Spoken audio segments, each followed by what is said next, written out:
Police స్టేషన్లో వెళ్తే ఆ పోలీస్ స్టేషన్లో ఒక పెద్ద మనిషి వస్తే ఆ పెద్ద మనిషికి ఉండే అదే మర్యాద సాధారణమైనటువంటి ఒక గ్రామంలో నిరుపేదగా ఉండేటువంటి ఒక సిటిజన్, ఇండియన్ సిటిజన్, చదువు లేకపోయినా కూడా వాళ్ళు ఏం చేయాలంటే పోలీస్ స్టేషన్లో వెళ్తే అక్కడ కూర్చొని మాట్లాడాలి.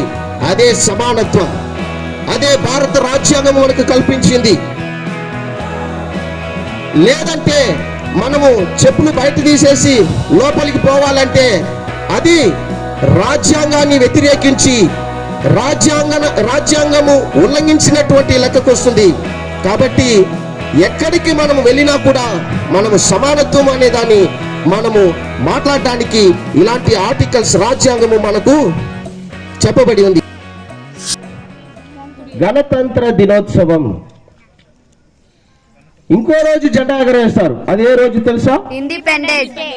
Independence day. ఏం చెప్తాం తెలుగులో? స్వాతంత్ర దినోత్సవం ఆగస్టు 15. మనకెప్పుడు స్వాతంత్రం వచ్చింది? 1947వ సంవత్సరం ఆగస్టు 15న మనకు స్వాతంత్రము, మనకు ఆ రోజు స్వేచ్ఛ, మనకు స్వాతంత్రము కలిగింది కాబట్టి తెచ్చుకున్నాము. కాబట్టి ఈ స్వాతంత్రము మనకు భారతదేశానికి ఆ రోజు మనము స్వేచ్ఛ గాలిని పీల్చుకున్నాం, ఆ రోజు నుంచి ఈ రోజు వరకు కూడా. కాబట్టి స్వాతంత్రము వచ్చిన తరువాత ఈ గణతంత్ర దినోత్సవం ఎందుకు జరుపుకుంటామంటే 1950 జనవరి 26 ఈరోజు గణతంత్ర దినోత్సవం. అంటే మనకు మనమే, ప్రజలకు మనమే పాలించే హక్కు, మనమే మన ప్రధానమంత్రిని, ముఖ్యమంత్రిని, ఎమ్మెల్యేలను ఇలా మనమే ఎంపిక చేసి మనమే మన భారతదేశంలో ఈ రాజ్యాన్ని ఎవరెవరికి హక్కు ఉంది, ఎవరెవరికి ఎలాంటి డ్యూటీస్ ఉంది అని మనము ప్రతి ఒక్క విషయాన్ని కూడా ఈ భారత రాజ్యాంగం మనకు కల్పించింది. Indian constitution. ఇక్కడ మనం బ్యానర్లో కూడా చూడవచ్చు, కాన్స్టిట్యూషన్ ఆఫ్ ఇండియా. ఈ కాన్స్టిట్యూషన్ ఎవరు రాశారంటే డాక్టర్ బిఆర్ అంబేద్కర్.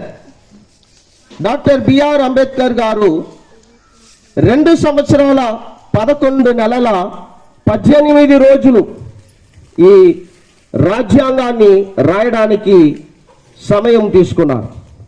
చూడండి, ఈ స్వాతంత్రానికి ముందు, మనకు స్వాతంత్రం వచ్చిన తర్వాత కూడా మనమందరము, అంటే మన తాత ముత్తాతలంతా ఎవరు? బ్రిటిష్ ప్రజలు, సిటిజన్స్ ఆఫ్ బ్రిటిష్, భారతీయులం కాదు. మనము అప్పుడు బ్రిటిష్ ప్రజలుగానే ఉన్నాము. మనకు ఒక మన రాజ్యము అంటే పాలించడానికి ఒక చట్టం అనేది లేదు. ఈ చట్టం ద్వారా మనకు భారత రాజ్యాంగము కల్పించినటువంటి హక్కులు ఏంటంటే ప్రజాస్వామ్యం.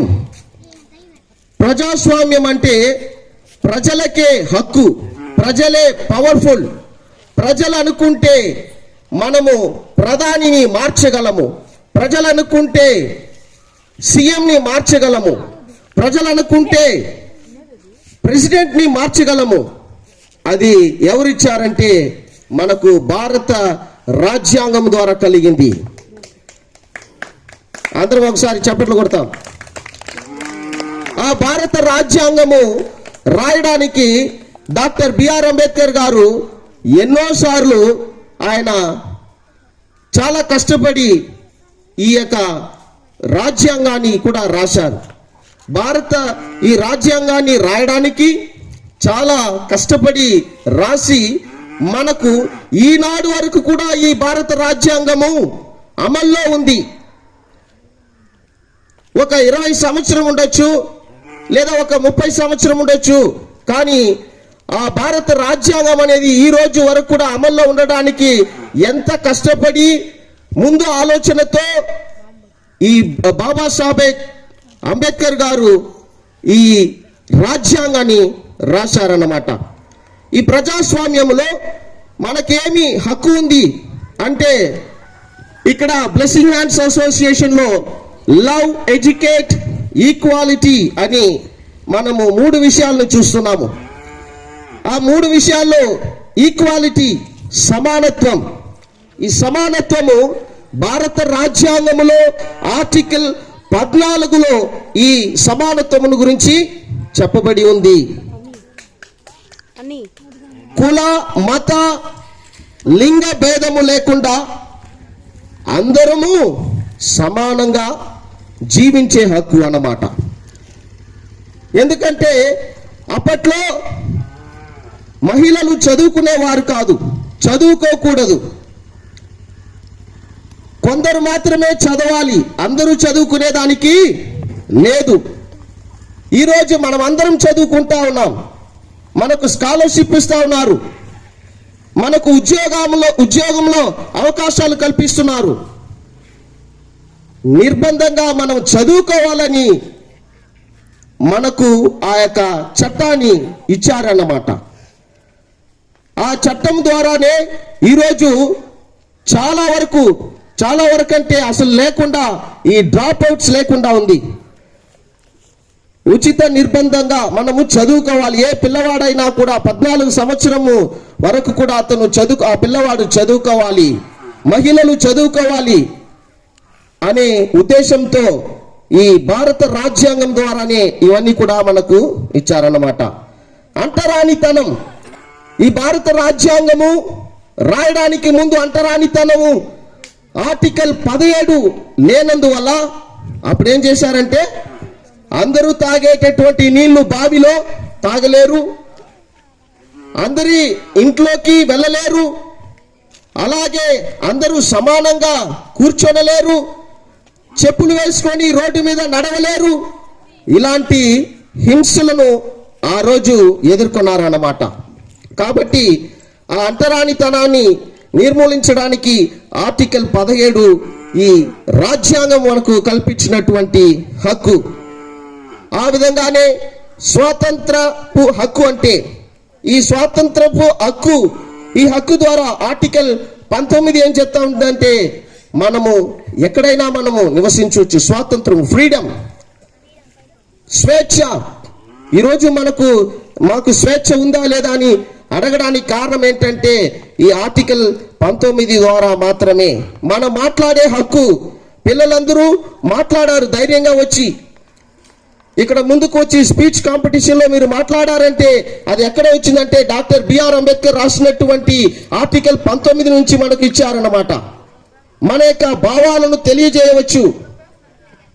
ఆ విధంగా మనము ప్రతి ఒక్కరు కూడా, ఇంకా ఉదాహరణకు తీసుకుంటే ఈ ఆర్టికల్ 19 ద్వారానే ఫార్మ్, యూనియన్, అసోసియేషన్, అసెంబుల్. ఈరోజు బ్లెస్సింగ్ హ్యాండ్స్ ఈరోజు మనం అందరం కూర్చొని ఇక్కడ మాట్లాడుకుంటా ఉన్నామంటే అది భారత రాజ్యాంగంలో ఉన్నటువంటి ఆర్టికల్ 19 ద్వారా మాత్రమే.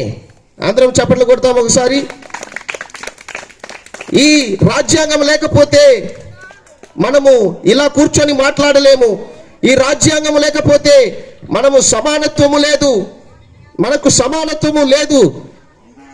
ఒక పోలీస్ స్టేషన్లో వెళ్తే ఆ పోలీస్ స్టేషన్లో ఒక పెద్ద మనిషి వస్తే ఆ పెద్ద మనిషికి ఉండే అదే మర్యాద సాధారణమైనటువంటి ఒక గ్రామంలో నిరుపేదగా ఉండేటువంటి ఒక సిటిజన్, ఇండియన్ సిటిజన్, చదువు లేకపోయినా కూడా వాళ్ళు ఏం చేయాలంటే పోలీస్ స్టేషన్లో వెళ్తే అక్కడ కూర్చొని మాట్లాడాలి. అదే సమానత్వం, అదే భారత రాజ్యాంగం మనకు కల్పించింది. లేదంటే మనము చెప్పులు బయట తీసేసి లోపలికి పోవాలంటే అది రాజ్యాంగాన్ని వ్యతిరేకించి రాజ్యాంగము ఉల్లంఘించినటువంటి లెక్కకు వస్తుంది. కాబట్టి ఎక్కడికి మనము వెళ్ళినా కూడా మనము సమానత్వం అనే దాన్ని మనము మాట్లాడడానికి ఇలాంటి ఆర్టికల్స్ రాజ్యాంగము మనకు చెప్పబడి ఉంది. కానీ మనము ఇవన్నీ కూడా చదవకుండా మనం ఏం చేస్తాము, సోషల్ పుస్తకాల్లో 10వ తరగతి వరకు చదువుకుంటాం, ఆ ప్రియాంబల్ను చదువుకుంటాం. తర్వాత 11, 12 కాలేజీకి వెళ్తే సైన్స్ చదువుతాం, ఇంజనీరింగ్ చదువుతాము, అగ్రికల్చర్ చదువుతాము, రాకెట్ ఎలా వదలాలని చదువుతాం. కానీ ప్రతి భారత పౌరుడు కూడా రాజ్యాంగంలో మనకు కల్పించినటువంటి హక్కులు ఏంటని మనం చదవడం లేదు. ఈ రాజ్యాంగంలో ఉన్నటువంటి హక్కులను చదువుకొని మనము ప్రశ్నించాలి. ఈ రాజ్యాంగాన్ని తెలుసుకుంటేనే మనకు కావాల్సినటువంటి ప్రతి ఒక్క విషయాన్ని కూడా మనము అడిగి తీసుకునే అవకాశం ఉంది. ఆర్టికల్ 25 మనం చూస్తే మత స్వాతంత్రం. మన భారతదేశంలో ఏ మతాన్నైనా కూడా మనము అంగీకరించవచ్చు, వెంబడించవచ్చు. ఆ విధంగానే ఈ మత స్వాతంత్రాన్ని ఆర్టికల్ 25లో మనకు కల్పించబడ్డాయి. అదే ప్రియాంబల్లో మనం చదువుతా ఉంటే జస్టిస్, ఈక్వాలిటీ, లిబర్టీ ఇవన్నీ కూడా భారత రాజ్యాంగంలో ఇవన్నీ కూడా మనకు ఇవ్వబడి ఉంది. కాబట్టి పిల్లలందరూ కూడా చట్టాన్ని మనం చదువుకోవాలి. ఆ చట్టం ద్వారా మనము మెలకువగా ఉండాలి. ఆ మెలకువ ద్వారా మాత్రమే ఈ రాజ్యాంగం డాక్టర్ బిఆర్ అంబేద్కర్ రాసినటువంటి ఈ విషయాలను మనం తెలుసుకోవాలి. అలా తెలుసుకున్నప్పుడు మాత్రమే మనము ముందుకు వెళ్ళగలుగుతాం. కాబట్టి ఈరోజు గణతంత్ర దినోత్సవం నాడు డాక్టర్ బిఆర్ అంబేద్కర్ చేసినటువంటి త్యాగాన్ని మనం గుర్తు చేసుకోవాలి. మనకు ఉన్నటువంటి ప్రతి హక్కును తెలుసుకోవాలి. అలాగే మహాత్మా గాంధీ గారు, ఆ విధంగానే ఎంతో మంది, భగత్ సింగ్ గారు, ఇలాంటి నాయకుల గురించి మనం తెలుసుకోవాలి. ఇలాంటి లీడర్ల గురించి మనం తెలుసుకోవాలి. ఇలాంటి విషయాలు మనం తెలుసుకుంటే మాత్రమే మనము కూడా గొప్ప వ్యక్తులుగా ఒకరోజు మారుతాం. ముందు మాట్లాడినటువంటి పెరుమాలయ్య గారు కూడా చెప్పారు, మీరు కూడా ప్రైమ్ మినిస్టర్ అవ్వచ్చని. చూడండి, మనకు ఉన్నటువంటి రాజ్యాంగంలో ఒక చిన్న విషయం ఏంటంటే, భారత ప్రధాని అయినటువంటి నరేంద్ర మోడీ వేసే ఒక్క ఓటు ఎంత విలువో అదే విలువ మీరు నేను వేసేటటువంటి ఓటు యొక్క విలువ కూడా సమానమే. అదే భారత రాజ్యాంగం కల్పించినటువంటి సమానత్వము. ఈరోజు ఈ సమానత్వము గురించి మనము మాట్లాడాలంటే ఇంకా చాలా మాట్లాడవచ్చు. ఈ చాలా మాట్లాడుకోవాల్సినటువంటి విషయాలు చాలా ఉన్నాయి. చూడండి, ఇంకొక చిన్న విషయాలు చెప్పాలని తలుచుకుంటున్నాను. RTI act, right to information act అంటే సమాచార హక్కు చట్టం 2005 ఈ ప్రకారము మనం ఏ విషయానైనా కూడా మనం అడిగి తెలుసుకోవచ్చు. అంటే మన గ్రామానికి ఎంత నిధులు వచ్చాయి, మన రాష్ట్రానికి లేదా మన బడికి ఎంత నిధులు వచ్చాయి. మనం ముందుకు చూస్తే ప్రభుత్వ పాఠశాల మన ముందు ఉంది. అలాగే ఆ విధంగా కొన్ని ప్రభుత్వ కార్యాలయాల్లో ఎంత నిధులు వచ్చాయి, ఎంత ఖర్చు పెట్టారు ఈ రోడ్లు వేయడానికి, ఈ లైట్లు వేయడానికి, లేదా మనకు ప్రతి ఇంటికి కూడా పేదవాళ్ళకి ఇల్లు వచ్చిందా లేదా అని తెలుసుకోవాలంటే 10 రూపాయలు ఒక స్టాంప్, కోర్టు స్టాంప్. ఆ 10 రూపాయల స్టాంప్ అంటించి మన విషయము ఏం అడగాలని తలుచుకుంటున్నామో ఆ విషయాన్ని రైట్ టు ఇన్ఫర్మేషన్ యాక్ట్ ద్వారా అడిగితే, ఆ రైట్ టు ఇన్ఫర్మేషన్ యాక్ట్ ద్వారా అది 1 నెలలో మనకు ఇవ్వాల్సినటువంటి బాధ్యత ఆ ప్రభుత్వ అధికారి మీద ఉంది. కాబట్టి ఈ భారత రాజ్యాంగం కల్పించినటువంటి హక్కు మాత్రమే అది. కాబట్టి మీరందరూ కూడా ఈ చట్టాన్ని చదువుకోవాలి. పిల్లలు చట్టాలు చదవాలంటే బడికి వెళ్ళాలి. బడికి వెళ్ళి మీరు చక్కగా మీ తల్లిదండ్రులకు కూడా మీరు లోబడి ఇంకా మీరు పైకి ఎదగాలని కోరుకుంటూ ఈ అవకాశాన్ని కల్పించినటువంటి పెద్దలందరికీ కూడా నేను నమస్కరిస్తూ కృతజ్ఞతలు తెలియజేస్తూ నా ఉపన్యాసాన్ని ముగించుకుంటున్నాను. కృతజ్ఞతలు.